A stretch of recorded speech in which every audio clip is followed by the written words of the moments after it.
$12.4 billion. Let that sink in for a second. Last year, American households paid an estimated $12.4 billion in overdraft and non-sufficient funds fees. It's a massive leak in the wealth-building journey for millions of people. Welcome to Zach Wealth Files, where my mission is to make personal finance simple, accurate, and genuinely useful. By the end of this explainer, you're going to walk away knowing exactly how a specific, hidden federal law can protect your checking account from these fees, starting right now. So let's dive into this staggering figure, $12.4 billion with a B. Now, that money isn't coming from fraud, and it's not from some complex, exotic financial product that you have to go out of your way to buy. No, it's mostly made up of $30 to $35 charges on everyday checking accounts. Fees applied when you're short just a few dollars on a purchase. But here's the kicker. You actually have a choice in this. There is a federal law sitting on the books right now that gives you complete control over this whole situation, and most people simply don't know they have the power to just flip the switch.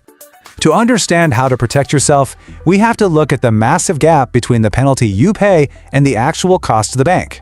The typical overdraft fee at banks that still charge one, it runs around $30 to $35 per transaction.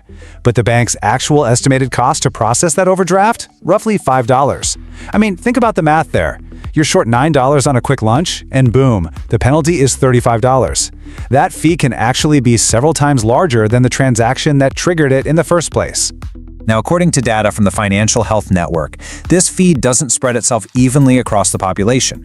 Actually, roughly 8% of customers incur nearly 75% of all overdraft fees. Let me repeat that. 8% of people are paying 75% of the fees.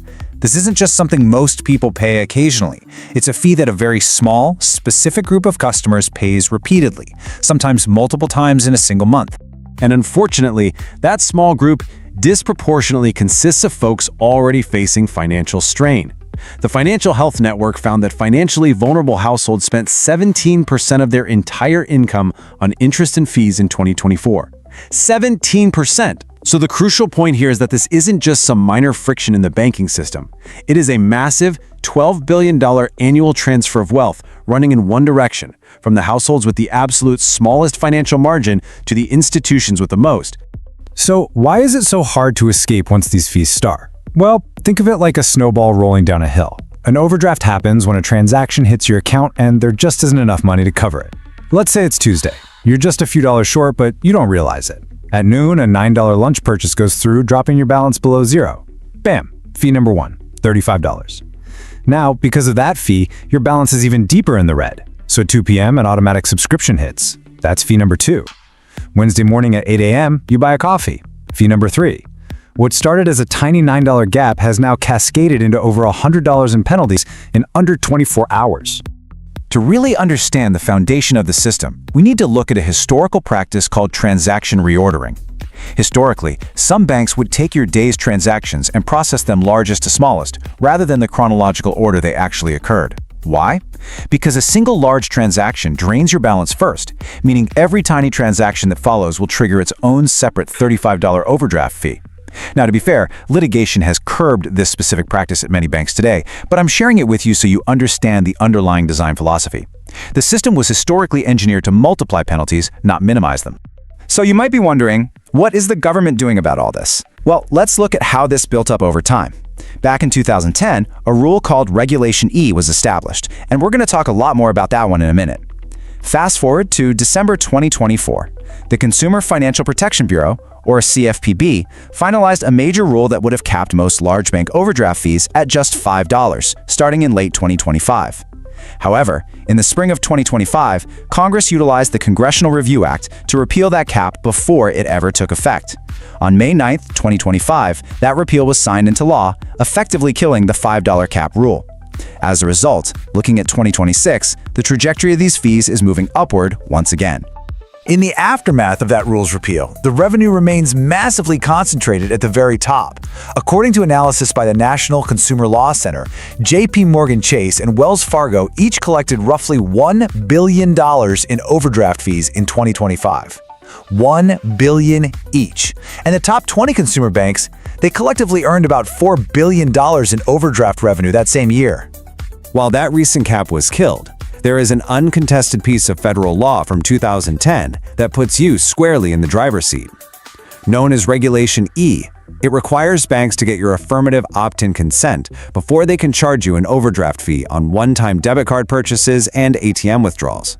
This means it is entirely your choice. If you are opted in, like on the left side here, your transaction goes through, you get charged a $35 fee, and that cascade of debt begins. But if you're opted out, on the right side, the transaction simply declines. It costs $0. Sure, it might be an awkward 10 seconds at the cash register, but you are completely safe from the fee. You learn your balance is low immediately, rather than discovering it 3 days later via a massive penalty. Now, precision really matters in wealth building, so let's clarify the strict boundaries of this law. The opt-in protection specifically covers one-time debit card purchases and ATM transactions. It does not cover physical checks, automatic bill payments, or recurring ACH transfers. Banks can still process those or bounce them, and you can still incur insufficient funds fees. Plus, bouncing a check might trigger separate returned payment fees from your landlord or utility company.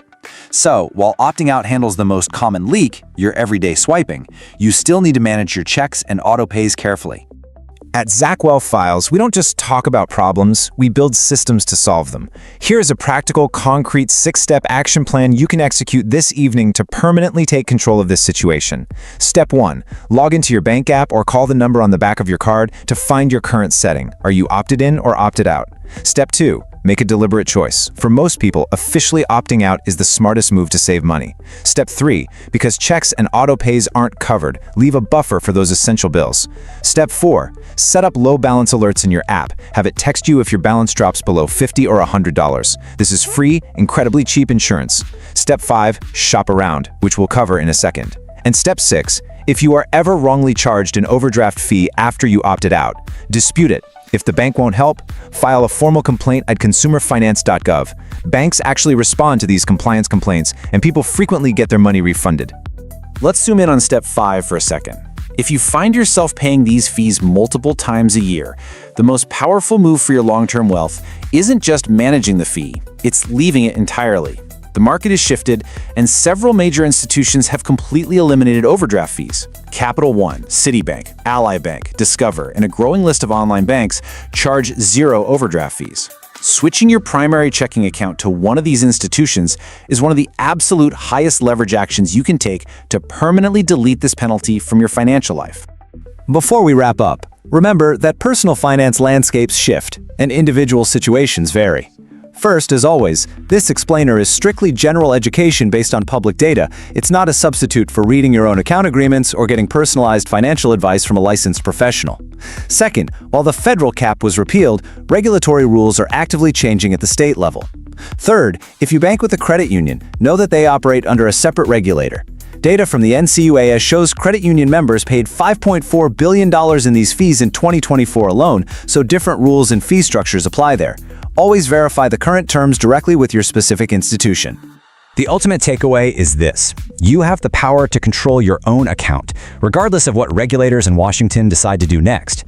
Opting out takes maybe 5 minutes and puts a hard stop on debit card overdraft fees. But it really makes you wonder, if a simple default setting is generating $12 billion a year, what other hidden defaults in our financial system are quietly draining your wealth? I'd love to hear from you. Have you checked your overdraft settings this week? And what did you decide to do? Let me know in the comments below. I read every single one. If you found this breakdown clear and genuinely useful, hit that subscribe button to join us for more strategies to build your wealth. Thanks for learning with Zach Wealth Files, and I'll see you in the next explainer.